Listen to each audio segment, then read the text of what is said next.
కరీంనగర్ జిల్లా తిమ్మాపూర్ మండల గొల్లపల్లిలో ఈ నెల 26న నిర్వహించనున్న హిందూ సమ్మేళన కార్యక్రమాన్ని విజయవంతం చేయాలని అధ్యక్షులు దేవరాజు పిలుపునిచ్చారు.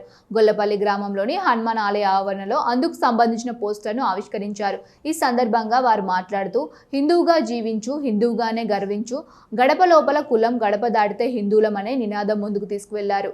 రేణుగుంట, గొల్లపల్లి, లక్ష్మీదేవిపల్లి, నేదునూరు, పచ్చునూరు, రామ్ హనుమాన్ నగర్ గ్రామాల ప్రజలు పెద్ద సంఖ్యలో పాల్గొని విజయవంతం చేయాలని కోరారు.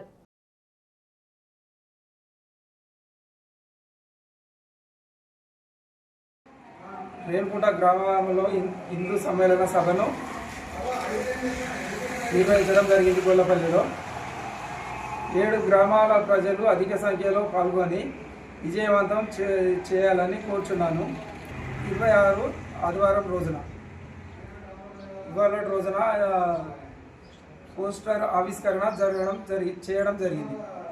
తేదీ 26/4/2026 ఆదివారం రోజున గొల్లపల్లి గ్రామంలో మన హిందూ సమ్మేళనము నిర్వహించడం జరుగుతుంది.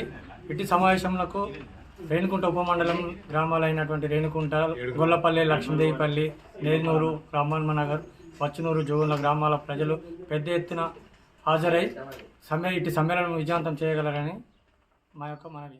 హిందువుగా జీవించు, హిందువుగా జీవించు, హిందువుగా పోరాడు, హిందువుగా సమ్మేళన కార్యక్రమానికి 26/4 ఆదివారం రోజున మన గొల్లపల్లి గ్రామంలో హిందూ సమ్మేళన కార్యక్రమం జరిపినందుకు రేణుకుంట, గొల్లపల్లి, నేనూరు, లక్ష్మీపల్లి, రామనగరు, జూగుల, రేణుకుంట గ్రామాలు అధిక సంఖ్యలో పాల్గొని విజయవంతం చేయగలరని